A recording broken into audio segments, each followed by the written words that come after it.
মোৰ নাম বলিৰাম স্বৰ্গীয়াৰী, ধূপগুৰি বৰিগাঁও, তাৰপিছত দলাকাটি VCDC সৰু বজাৰ। মোৰ এই পাম অইল গছটো 1 বছৰ হ'ব যেন হৈছে আৰু, কিন্তু এতিয়া এই মানে গুৰিৰ পৰা ফুল ধৰি আছে। এই ফুলবিলাক বোলে ছিঙি দিব লাগে, আমি ছিঙি পেলাই দি আছোঁ আৰু। তাৰপিছত এই 1 বছৰ হওঁ অৱস্থা, 1 বছৰ পূৰা হোৱা নাই এতিয়ালৈ, ফুল ধৰিছে। আৰু তাৰ মাজত আমি জানিব পাৰিছোঁ যে এইটো 4 বছৰৰ ভিতৰত ইয়াৰ ফলটো ৰাখিব পৰা যায়। এই 1 বছৰটো আৰু 2 বছৰমান এনেকৈ ফুলটো ছিঙি আমি গছটো অলপ ডাঙৰ কৰি তাৰপিছত ফলটো আমি ৰাখিম বুলি মানে আশা কৰি আছোঁ আৰু।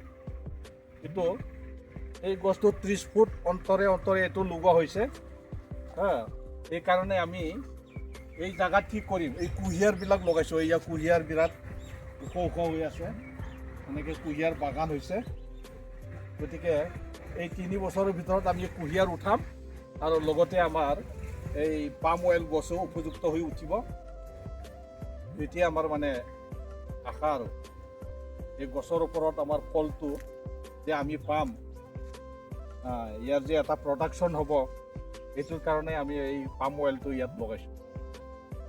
লগতে এই কুঁহিয়াৰটো লগাইছোঁ, কাৰণ এই 3 বছৰটো এনে গেছ হৈ থাকিব।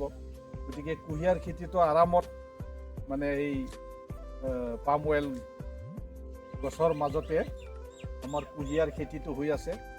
এতিয়াতো ধৰক 1 মাহৰ পিছত মানে এই কুঁহিয়াৰকেইটা গোটেই কাটি বেচিব পৰা যাব। এইখিনিয়ে।